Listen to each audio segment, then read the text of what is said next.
अगर इस संसार में किसी एक से भी राग है या द्वेष है तो तुम्हें पुनर्जन्म होगा, आना पड़ेगा।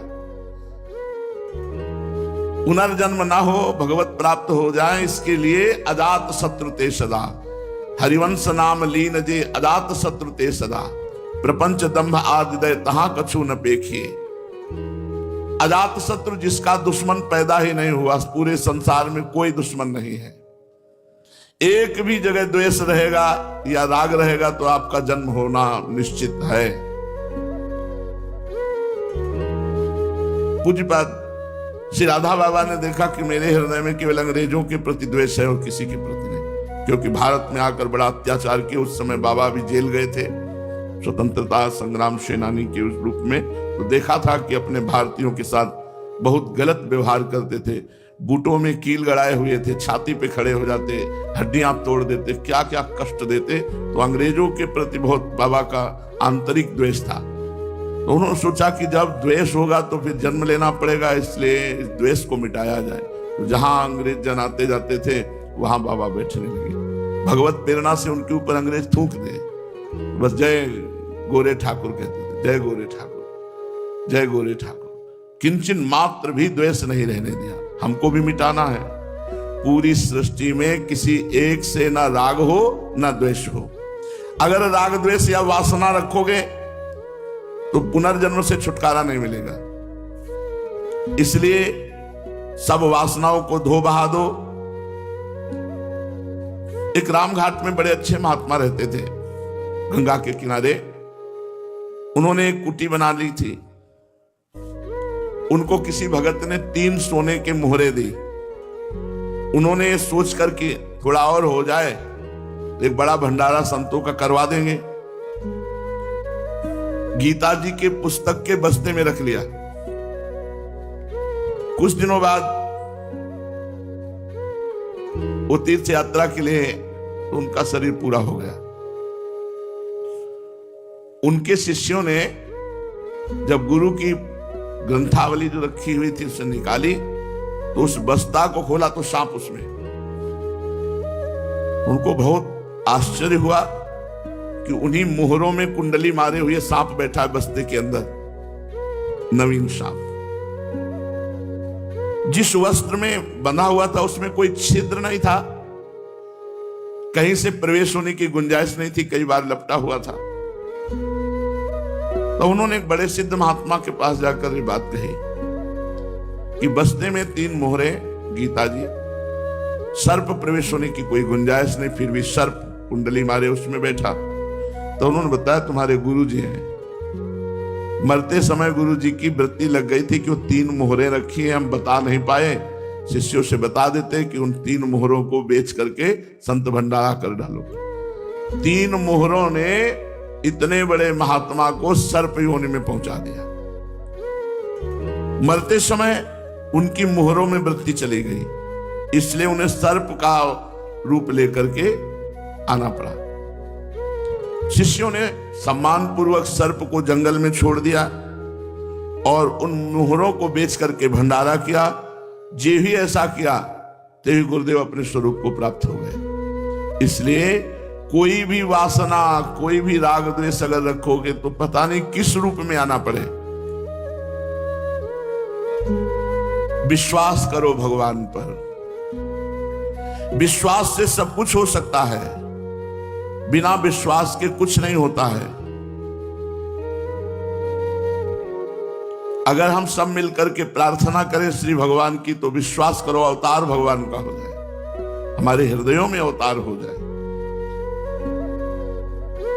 हमारे हृदय में भगवान के प्रति दृढ़ विश्वास हो जाए। विश्वास पूर्वक अगर हम प्रार्थना करें तो तत्काल सुनी जाती है।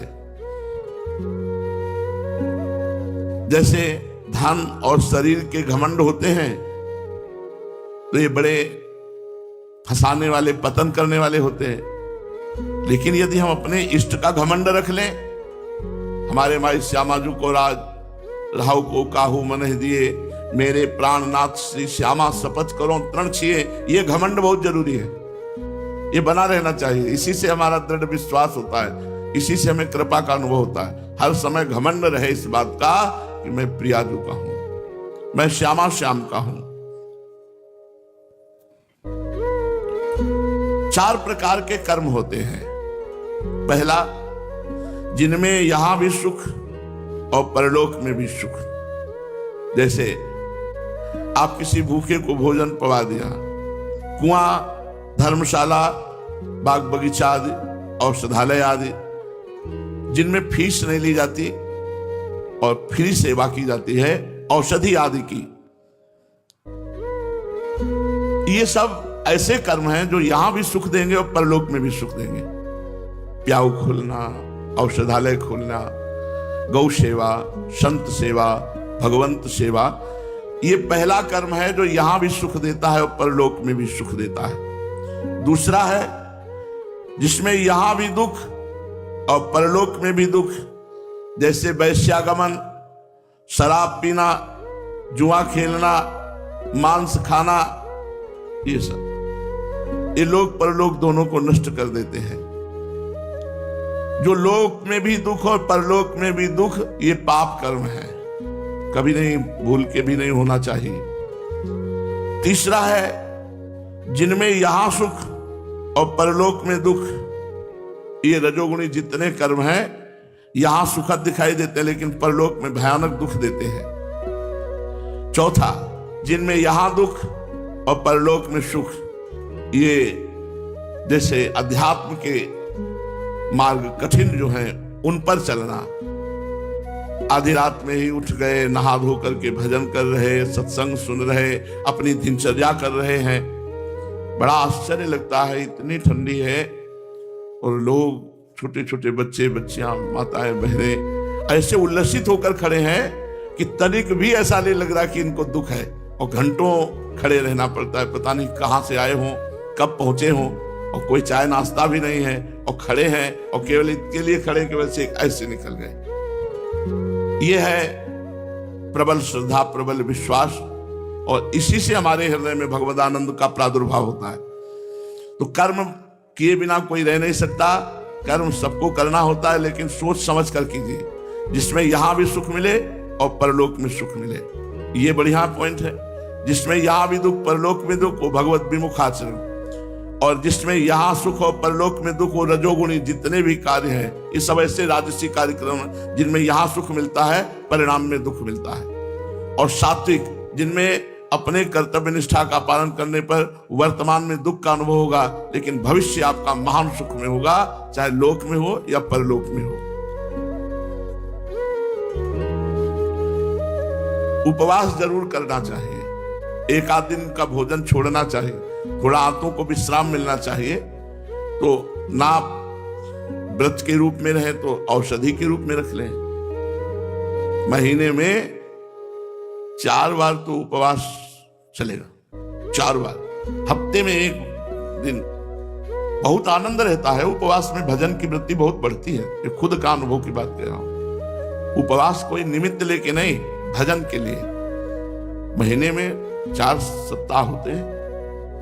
क्यों? तो अगर हम 1 सप्ताह में 1 टाइम का भोजन छोड़ दें तो हमें कोई परेशानी नहीं होगी। यदि आप 1 टाइम ही पाते हैं तो 1 दिन का छोड़ दीजिए, कोई परेशानी।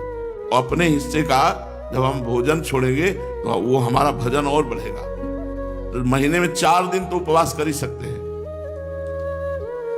कई वर्ष अन्न नहीं पाया, कई वर्ष, और फलाहार में कोई सेब संतरा नहीं मिलते थे, कभी गुड़, कभी आलू, कभी शकरकंद गांव की। जो उपवास करता है उस मनुष्य के पाप बहुत जल्दी नष्ट हो जाते हैं। भूख में खूब नाम जप करे और भूख को सह जाए तो हृदय को पवित्र कर देती है। उपवास हृदय को बहुत जल्दी पवित्र करता है। पर ऐसा उपवास यहां वर्णन नहीं कि जैसे उटू का कचौड़ी पकौड़ी वाला, ये नहीं, ये सब बेकार की बातें हैं। संयम संयम है, संयम संयम है, ये नहीं खाना पीना चाहिए। उपवास का मतलब हम जो कह रहे हैं वो आंतों को थोड़ा चैन देना है। इससे तो बढ़िया रोटी दाल है, इन सब पदार्थों से बढ़िया। उपवास का मतलब है कि एक बार आप कुछ ले लो, थोड़ा फल, थोड़ा जल, और 24 घंटे फिर कुछ मत लो। अगर आपका केवल जल से काम चल जाता है तो फल मीठा कुछ न लो, बहुत बढ़िया रहेगा। इससे आप देखेंगे आपका स्वास्थ्य ठीक रहेगा। आते कब्ज करना बंद कर देंगी, एसिडिटी बनना बंद हो जाएगी, बड़े लाभ मिलेंगे और भजन बढ़ेगा, पूज्य बाबा कहे। और योगाभ्यास थोड़ा जरूर करना चाहिए, सबको करना चाहिए। आसन में बैठ करके 2-3 प्राणायाम तो बता चुके हैं कई बार, बिल्कुल सरल प्राणायाम है। प्राण को जब हम प्राणायाम के द्वारा सूक्ष्म करते हैं तो मनुष्य जन्म का जो प्रधान फल है, सुषुम्ना मार्ग खुल जाना और निरंतर भजन होना, वो होता है। रोज थोड़ा प्राणायाम कीजिए, व्यायाम कीजिए और हफ्ते में 1 बार उपवास कीजिए, बहुत बढ़िया। जो हम भोजन छोड़ते हैं सृष्टि में किसी काम में आएगा। 4 दिन में हम 4 दिन का जो भोजन छोड़ा वो अपनी सृष्टि सेवा में भी चला गया और हमारा भजन भी बना। उपासक को समझना चाहिए कि शरीर और शरीर के साथ दी हुई प्राण शक्ति, बुद्धि शक्ति, ये सब भगवत प्रदत्त है, अर्थात भगवान ने दिया है तुम्हें। तुम इसे भगवान को वापस कर दो, भगवान को ही समर्पित कर दो। और ऐसा चिंतन करना चाहिए कि शरीर और प्राण तो श्री भगवान के हैं, इनके द्वारा जो कार्य होगा वो केवल श्री भगवान की प्रसन्नता के लिए होगा। सिद्धासन का बड़ा महत्व है। हम तो कहते हैं कि और कोई साधन न बने, केवल सिद्धासन में बैठा रहे तो मोक्ष को प्राप्त हो जाएगा। पूज्यपाद बाबा उड़िया बाबा जी महाराज, सिद्धासन कोई बिरला ही जानता होगा लगाने। बाएं पैर की एड़ी गुदादार और मूत्रेंद्री के बीच में जो जगह है वहां होनी चाहिए, और दाहिने पैर की एड़ी मूत्रेंद्री के ऊपर होनी चाहिए, और दोनों पैर के पंजे दोनों गांठों के बीच में जो खाली जगह है उसमें होनी चाहिए। बिल्कुल पैक बंद हो गया सिद्धासन। अगर आपका शरीर स्वस्थ है तो 48 मिनट रोज सिद्धासन लगाए, फिर देखिए आपको कैसा लगता है। ऐसे भजन की वृत्ति चढ़ती है, नशा ऐसा चढ़ता है कि बात करते करते डूब गए, चलते चलते डूब गए। पूरी चेतना है पर वो चेतना सत में लीन हो रही है। बाहर के सब कार्यक्रम ऐसे चल रहे हैं, यंत्रवत चल रहे हैं। जरूर बैठना चाहिए। अगर आपका शरीर स्वस्थ है तो सिद्धासन में एक बार सिद्धासन सीख लो। कभी सिखा तो 2 मिनट में सकते हैं, केवल वाणी से सिखा सकते हैं आपको। आप वैसे बैठेंगे तो आपको बहुत सुख मिलेगा। सबको बैठना चाहिए। अगर आप गृहस्थी में भी हैं तो 20-25 मिनट तो बैठ ही सकते हैं। उससे हर नस नाड़ी, ये जैसे बोले दिल ब्लॉक हो रहा है, ये हो रहा है, ये सब कुछ नहीं होगा। इतनी गर्मी नस नाड़ियों में पैदा हो जाती है कि बिल्कुल सब खुला हो जाती है। जब सुषुम्ना मार्ग जो बंद है उसको खोल देती है, जब कुंडलिनी को जागृत कर देता है सिद्धासन, तो और कौन सी बात रह जाएगी। बैठना चाहिए। अरे भगवदानंद के मार्ग में आए हो तो बैठना चाहिए। 3 घंटे लगातार ऐसे बैठकर 8-8 घंटे का अभ्यास इस पर। तो ऐसी सर्दी में गंगा किनारे उघार रहते थे और कोई असर नहीं होता था।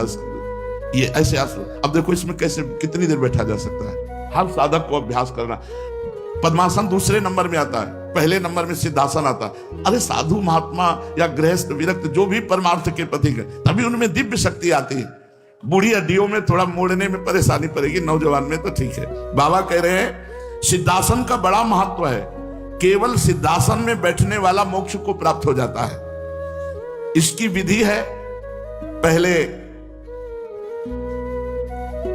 वही लिखा हुआ है, गुदाद्वार और नीचे के जो उनके बीच में बाईं एड़ी लगावे, फिर दाहिनी एड़ी मूत्रेंद्री के ऊपर स्थापित करे, नासाग्र दृष्टि थोड़ा नीचे। बहुत ये अमृतमय आसन है, अमृतमय आसन सच्ची कहते हैं। आप करके देखिए, पर पहले एक बार बहुत पीड़ा होगी। अगर उस पीड़ा को सह गए तो हर नस नाड़ी को खोल देगी सिद्धासन की शक्ति, और आपको भजन में स्वाभाविक मन लगने लगेगा। भजन के लिए खाली पेट चाहिए, थोड़ा बार अन्न पाले, बस खाली पेट। ये भजन कमाओ, जाना है मरना है। पवित्र देह, पवित्र विचार, पवित्र भजन, जो इसी जन्म में काम बनाना है तो वायु रोग कभी नहीं हो सकता। अब नौजवान है, बोले कमर दर्द करे, गांठ दर्द करे, तो समझ में नहीं आता है। गृहस्थ आदमी कहे कमर दर्द कर रही, गांठ दर्द कर रही, तो चलो भाई उनके नाना प्रकार की भोग विलासिता है, काम है। नवीन साधक ऐसा नहीं, कुछ दम होनी चाहिए चेहरे में, कुछ चेहरे में दम होनी चाहिए। दूर से देखने से लगे निर्मल, संत दर्शन करो, निर्मलता एकदम झलकनी चाहिए। और वो ऐसे झलकती, आप बैठो 1 महीना सिद्धासन में, फिर देखो आप एक नशा गूंजता है, नशा गूंजता है। अब कैसे तुम अभ्यास करो। तभी हमने कहा कि कभी जीवन में 1 मिनट ऐसा आया जिसमें तुम जागते हुए भी शरीर की सुधि भूल गए। ये नाटक से नहीं कि सुधि भूलने का नाटक करें, ऐसे नहीं, वो स्वाभाविक होती है। हजारों के बीच में बैठे चलते चलते होती है, अचानक वो वृत्ति बार बार बहिर्मुख होना चाहते हैं। तभी कहते हैं कि भगवान की बड़ी विचित्र लीला है। कोई अंतर्मुख होना चाहते हैं तो हो नहीं पाते, कोई अंतर्मुख है वो बहिर्मुख होना चाहते हैं कि हम बाहर व्यवहार कर पावे। अभ्यास योग युक्त चेतसा नान्य गामी। चलते हैं श्रीमद् भागवत महापुराण, जिसमें द्वारिका में सामवादी ये भगवान के पुत्र खेल रहे थे, तो प्यास लगी तो एक कुएं में गए, तो वहां देखा एक पर्वताकार गिरगिट पड़ा हुआ है। तो सूत की रस्सी और चमड़े की रस्सियों से खींचने की कोशिश की, पर वो नहीं खींच पाए। फिर ये बात भगवान द्वारिकाधीश तक पहुंची, तो द्वारिकाधीश भगवान श्री कृष्णचंद्र जी वहां आए और बाएं हाथ से ही खींच कर निकाल दिया। भगवान का स्पर्श होते ही आश्चर्य हुआ, उस गिरगिट से एक तेजस्वी महापुरुष प्रकट हुए। यद्यपि भगवान त्रिकालज्ञ हैं, सब कुछ जानते हैं, पर पूछा कि हे देव पुरुष, तुम कौन हो और तुमको ये गति कैसे प्राप्त हुई? तुम गिरगिट किस कारण से बने? आप अपना परिचय दीजिए। तो राजा नृग ने कहा, नृगो नाम नरेंद्रो मिच्छ्वाकुतनयः प्रभो दानि स्वाख्याय मानेषु यदि ते कर्णमस्पृशम्। प्रभो, मैं चक्रवर्ती सम्राट महाराज इक्ष्वाकु का पुत्र राजा नृग हूं। जो गिरगिट बने हुए थे उन्होंने कहा मैं नृग हूं। जब कभी किसी ने आपके सामने दानियों की गिनती की होगी तो उसमें मेरा नाम आपके कानों में अवश्य पड़ा होगा। प्रभो, आप समस्त प्राणियों की एक एक वृत्ति के साक्षी हैं। भूत और भविष्य का व्यवधान भी आपके अखंड ज्ञान में किसी प्रकार की बाधा नहीं डाल सकता। अतः आपसे छिपा ही क्या है। फिर भी मैं आपकी आज्ञा का पालन करने के लिए कहता हूं। पृथ्वी में जितने धूलिकण हैं, आकाश में जितने तारे हैं और वर्षा में जल की धाराएं गिनती, उनको तो कोई गिन सकता है, पर मैंने जितनी गौएं दान की अनगिनत, और वो सभी गौएं दुधार दूध देने वाली नौजवान सीधी सुंदर सुलक्षणा कपिला थी। और मैंने न्याय के धन से प्राप्त की हुई उन गौओं को बछड़ों के सहित दान किया। सींगों में सोना मढ़ा दिया, खुरों में चांदी, और उन्हें वस्त्र हार गहनों से सजा दिया। ऐसी गौएं मैंने दी। भगवान, युवावस्था से संपन्न श्रेष्ठ ब्राह्मण कुमारों को, जो सद्गुणी शील संपन्न कष्ट में पड़े हुए कुटुंब वाले, दंभ रहित तपस्वी, वेद पाठी शिष्यों को विद्या दान कराने वाले और सच्चरित्र ऐसों को मैंने वस्त्राभूषण से अलंकृत गौओं का दान किया। प्रभु, मैंने पृथ्वी का दान किया, सोने का दान किया, घोड़े, हाथी, दासियों, नवीन कन्याओं का कन्यादान, तिलों के पर्वत, चांदी, सैया, वस्त्र, रत्न, ग्रह, रथ, ये सब दान किए, यज्ञ किए, बहुत से कुएं, बावली आदि सब बनवाए। पर मुझे गिरगिट की योनि मिली। चूक हो गई एक चूक। लाख चूक करो तुम्हारी दुर्गति नहीं होगी। राधा नाम जपो। श्री ध्रुवदास जी महाराज जीव दशा लीला में वर्णन करते हैं कि तुमने सब कुछ किया, लेकिन भगवान का नाम जप नहीं किया, भगवान का नाम उच्चारण नहीं किया। कोटि धर्म व्रत निगम रटी विधि सो करे बनाई। एक नाम बिनु कृष्ण के सबे अविधि हुए जाई। कोई करोड़ों धर्म करे, व्रत करे, वेदों को रटे, बड़े विधान से धर्म कर्म सब करे, लेकिन भगवान का केवल नाम जप नहीं किया और सब किया। तो बोले सब अविधि हुए जाए, दान पुण्य नृग नृप बड़ कियो, 16 अंधकूप में दियो। बहुत दानी थे महाराज नृग, नाम जप नहीं किया तो एक अपराध सारे पुण्यों को ढक करके उनको गिरगिट बना दिया। और पापी एक अजामिल भयो, अधम बीज तिन तरु निर्मयो, सुतहित नाम नारायण लियो, सो पापी बैकुंठ ही गयो। ये तो महादानी, और एक अपराध भूल से बन गया तो गिरगिट बने, और महापापी भूल से बेटे के लिए उच्चारण किया नारायण नाम तो बैकुंठ पहुंच गया।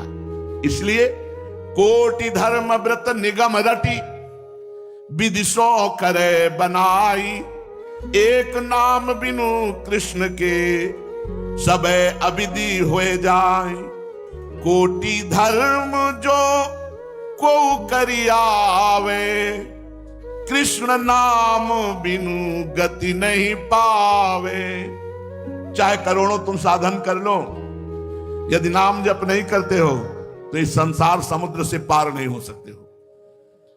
नाम ही सो जिनी बाध्यो नातो, जग के सुख सो भयो हाथो। जिसने नाम से अपना संबंध जोड़ लिया, राधा राधा राधा राधा, तो जग के भोगों की जो कामना है, तृष्णा है, ये नष्ट हो जाएगी। ब्रह्मादिक के भोग सब विषम लागत ताई, नारायण ब्रजचंद की लगन लगी है जाए। अगर आपने हरि नाम नहीं लिया, कृष्ण नाम नहीं लिया, राधा नाम नहीं लिया और ये सब किया तो बेकार हो गया। क्या? हेम को सुमेर दान, अभी नृग जी वर्णन कर रहे, तो यहां ध्रुवदास जी महाराज कह रहे हेम को सुमेर दान, कितना सोना दान कर, बोले सुमेरु जैसा। और रतन अनेक दान, अनेक प्रकार के रत्नों का दान, गजदान हाथियों का दान, अन्नदान भोजन आदि अन्न आदि, और भूमि दान करही। ध्यान से सुनिए, हेम को सुमेरु दान, रतन अनेक दान, गजदान, अन्नदान, भूमि दान करही, और मोती के तुला दान।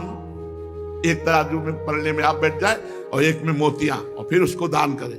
और मकर प्रयाग नहान, माघ मकर गति जब रवि होई, तीर्थ पति है आव सब कोई। तीर्थराज में मकर संक्रांति के समय स्नान करने से बड़ा पुण्य होता है। तो मोतीनु के तुला दान, मकर प्रयाग नहान, और ग्रहण में काशी दान, चित्त शुद्ध धरही। जब ग्रहण पड़े तो काशी में बड़ा महत्व है, गंगा स्नान करके गंगा में खड़े होकर के अनुष्ठान करना आदि। चित्त शुद्ध धरही, सेजदान, कन्यादान, कुरुक्षेत्र गौदान। ध्यान से सुनो, इतने में पापन को नेकहु न हरही, कृष्ण केसरी को नाम, एक बार लीने ध्रुव, पापी तिहु लोकनि के छिन माही तरही। ये सब दान एक तरफ और भगवान का नाम एक तरफ। अगर बात मान लो तो सुनो महाराज नृग के मुख से, वो कह रहे हैं भगवान जितनी भूमि में कण हैं, आकाश में तारे हैं और जल की धाराएं हैं, ऐसी असंख्य गौएं दान की, एक गलती हो गई। क्या गलती हुई? एक दिन दान ना लेने वाले तपस्वी ब्राह्मण की एक गाय भूल से उधर गौशाला के पास गई होगी, तो गौरक्षकों ने समझा कि महाराज की ही गौशाला के, तो अंदर कर लिया। और जो ब्राह्मण को दान दिए जा रहे थे, तो वो गाय जो तपस्वी ब्राह्मण दान नहीं लेता था, उसकी गाय भूल से गौशाला और गौशाला से दान में आ गई। तो जो दान लिए था ब्राह्मण, वो बड़े आनंद से जा रहा था, और वो ब्राह्मण जिसकी गाय खो गई थी, उसने कहा ये गाय तो मेरी है। तो दान लेने वाले ने कहा ये गाय तो मेरी महाराज नृग ने अभी दिया है। बोले नहीं, गाय मेरी महाराज नृग कैसे दे सकते? तो बोले चलो महाराज के पास। अब महाराज के पास गए और जो दान लिया था उसने कहा, महाराज आपने गाय अभी दान दी? बोले हाँ स्वीकृत है, मैंने आपको दी। तो जिसकी गाय खो गई थी उसने कहा, आप दान कैसे दे सकते हैं, गाय मेरी है और मैं किसी से दान कभी लेता नहीं, तो आपने हमारी गाय दान कैसे कर दी, आपने हमारी गाय चुरा ली। ब्राह्मण की बात सुनकर मैं भ्रमित हो गया, मैं धर्म संकट में पड़ गया। तो जिसकी गाय थी उससे कहा 1 लाख गाय दूंगा, आप इस गाय को दान दे दिया, हमने तो दे दिया, तुम्हें 1 लाख गाय देता हूं। उन्होंने कहा मैंने कभी दान लिया ही नहीं, मैं अपनी गाय लूंगा। जिसको दान किया था उससे कहा 1 लाख गाय दूंगा, तुम सब बोले नहीं हम यही गाय देंगे। मैंने हाथ जोड़कर दोनों से कहा, मैं आपका सेवक हूं, मेरे से अपराध बन रहा है, आप कृपा कीजिए, इस अपराध से मुझे बचाइए। राजन मैं इसके बदले में कुछ नहीं लूंगा, ये कहकर तो गाय का स्वामी चला गया जो कभी दान नहीं लेता था। इसके बदले में 1 लाख क्या तुम और 10,000 गाय दो तो भी मैं नहीं लूंगा, ये कहकर दूसरा ब्राह्मण चला गया। जब मेरी आयु समाप्त हुई तो केवल इतने के कारण मुझे यमपुरी ले जाया गया। यमपुरी में ले जाकर के धर्मराज ने पूछा, तुम अपने पाप का फल भोगना चाहते हो पहले या पुण्य का? तो हमने कहा पाप का। तो मुझे तत्काल ये गिरगिट का शरीर मिला द्वारिका के कुएं में। तब से मैं बड़ा कष्ट भोग रहा था, आज आपके दर्शन से गिरगिट योनि से मुक्त हुआ हूं। प्रभु मैं ब्राह्मणों का सेवक, उदार दानी, आपका निजजन, बड़ी अभिलाषा थी कि आपके किसी प्रकार दर्शन हो जाए। ये आपकी कृपा है कि पूर्व जन्म की हमारी स्मृति नष्ट नहीं हुई। हे परमात्मन, बड़े बड़े शुद्ध हृदय योगीश्वर उपनिषदों की दृष्टि से अपने हृदय में आपका ध्यान करते रहते हैं। हे इंद्रियातीत परमात्मन, साक्षात आप मेरे नेत्रों के सामने आ गए, ये कितनी बड़ी कृपा है आपकी। प्रभु मैं तो अनेक प्रकार के व्यसनों दुखद कर्मों में फंसकर अंधा हो रहा था। आपका दर्शन तो तब होता है जब संसार चक्र से छुटकारा मिलने का समय आता है। हे देवताओं के आराध्य देव पुरुषोत्तम गोविंद, आप ही व्यक्त और अव्यक्त जगत तथा जीवों के स्वामी हैं। हे अविनाशी अच्युत, आपकी कीर्ति पवित्र है। हे अंतर्यामी नारायण, आप ही समस्त वृत्तियों और इंद्रियों के स्वामी हैं। प्रभु श्री कृष्ण, मैं अब अपने देवलोक को जा रहा हूं, आप मुझे आज्ञा दीजिए। आप ऐसी कृपा कीजिए कि मैं चाहे कहीं भी क्यों न रहूं, मेरा चित्त सदा आपके चरण कमलों का चिंतन करता रहे। प्रभु आप समस्त कार्यों और कारणों के रूप में विद्यमान हैं। मैं जानता हूं आपकी शक्ति अनंत है और मैं ये भी जानता हूं कि आप स्वयं ब्रह्म हैं। मैं आपको बार बार नमस्कार करता हूं। सच्चिदानंद स्वरूप सर्वांतर्यामी वासुदेव भगवान श्री कृष्ण, आप समस्त योगों के स्वामी हैं, स्वयं योगेश्वर हैं। मैं आपको बार बार नमस्कार करता हूं। राजा नृग ने इस प्रकार भगवान की स्तुति की और परिक्रमा करके 4 मुकुट से उनके चरणों में पुनः साष्टांग प्रणाम किया। जो ही प्रणाम कर रहे थे ते श्रेष्ठ विमान आया और विमान पर बैठ करके वो देवलोक को चले गए। राजा नृग के चले जाने पर ब्राह्मणों के परम प्रेमी धर्म के आधार देवकी नंदन भगवान श्री कृष्ण ने संपूर्ण द्वारिका वासियों को अपने कुटुंब को शिक्षा दी। जो लोग अग्नि के समान तेजस्वी हैं, वो भी यदि ब्रह्म ऋषियों का थोड़ा भी अपराध कर दे तो नष्ट हो जाएंगे। भगवान बोल रहे हैं, जो अभिमानवश झूठ मूठ अपने को लोगों का स्वामी समझते हैं, उन राजाओं की क्या सामर्थ्य है कि ब्रह्म ऋषियों का अपराध करके वो ठीक से रह सके। ना हम हाला हलम मन्ने विषम यस्य प्रतिक्रिया ब्रह्मस्वम ही विषम प्रोक्तम नास्य प्रतिविधिर भूई। भगवान कह रहे हैं, मैं हलाहल विष को विष नहीं मानता, क्योंकि हलाहल विष की चिकित्सा हो सकती है, लेकिन यदि ब्रह्म ऋषि ब्राह्मण का धन अपहरण कर लिया जाए तो कुल परंपरा को नष्ट कर देगा। वो महाविष है, नष्ट कर देगा। उसको पचा लेने की सामर्थ्य पृथ्वी में किसी की भी नहीं है, ना किसी औषधि की है और ना कोई उपाय है। उससे बचने का भोगना ही पड़ेगा। इसलिए वैष्णव से, ब्रह्म ऋषियों से बचना चाहिए कि हम कोई उनका अपराध न कर दे। हलाहल विष केवल खाने वाले का प्राण हर लेता है। आग भी जल के द्वारा बुझाई जा सकती है, परंतु ब्राह्मण के धन रूपी अरण से जो आग पैदा होती है वो सारे कुल को समूल जलाकर भस्म कर देती है। ब्राह्मण का धन यदि उसकी पूरी पूरी सम्मति लिए बिना भोगा जाए तो भोगने वाले और उसके लड़के और उसके पौत्र 3 पीढ़ियों का नाश करता है, और यदि बलपूर्वक हठपूर्वक उनसे छीन कर भोगा जाए तो 10 पीढ़ियों का नाश करता है। 10 पीढ़ियों का, पूर्व पुरुषों की 10 पीढ़ियां और आगे की 10 पीढ़ियां, 20 पीढ़ियां हुई। जो ऊपर पितरलोक में उनको नरक जाना पड़ेगा, और जो आगे 10 पीढ़ियां होंगी उनको नरक जाना पड़ेगा यदि जबरदस्ती बलपूर्वक ब्राह्मण की संपत्ति छीन कर उपभोग किया जाए। भगवान बोल रहे हैं द्वारिकाधीश, जो मूर्ख राजा अपनी राज्य लक्ष्मी के घमंड से अंधे होकर ब्राह्मणों का धन हड़पना चाहते हैं, वो सीधे नरक का रास्ता पुष्ट करते हैं। वे नहीं देखते कि ब्रह्म ऋषियों के वैष्णवों के अपराध से उनको कितने बड़े गड्ढे में गिरना पड़ेगा। जिन उदार हृदय बहुकुटुंबी ब्रह्म ऋषियों की वृत्ति छीन ली जाती है, तो जब दुखी होकर कोई ब्राह्मण रोता है तो उसके आंसुओं से जितने धूलिकण भींजते हैं उतने वर्षों तक ब्राह्मण के स्वत्व को छीनने वाला उच्छृंखल कुंभी पाक नरक में पकाया जाता है। बचना चाहिए। दुखिया को न सताइए, दुखिया देगा रोए, जब दुखिया के मुखिया सुने तब तेरी गति का होए। किसी गरीब ब्राह्मण ब्रह्म ऋषि वैष्णव की आप बलपूर्वक संपत्ति छीन लिए और वो बेचारा एकांत में बैठ के रो रहा है, तो उसके आंसुओं से जितने धूलिकण भींगेंगे उतने वर्षों तक कुंभी पाक नरक में पकाया जाएगा। वो जो मनुष्य अपनी या दूसरी की दी हुई ब्राह्मणों की वृत्ति, जैसे आपने ही जमीन दे दिया ब्राह्मण को, 2 बीघा दिया हमने और फिर छीन लिया, अपनी ही दी हुई या दूसरे के द्वारा दी हुई जीविका का साधन छीन लेते हैं तो 60,000 वर्ष तक विष्ठा के कीड़ा बनते हैं। भगवान बोल रहे 60 वर्ष सहस्त्राणी विष्ठायाम जायते क्रमिहि। ब्राह्मण की संपत्ति में कभी हाथ नहीं लगाना चाहिए, क्योंकि वो संपत्ति ऐसी तुम्हारी कुल परंपरा का नाश कर देगी। भगवान करे।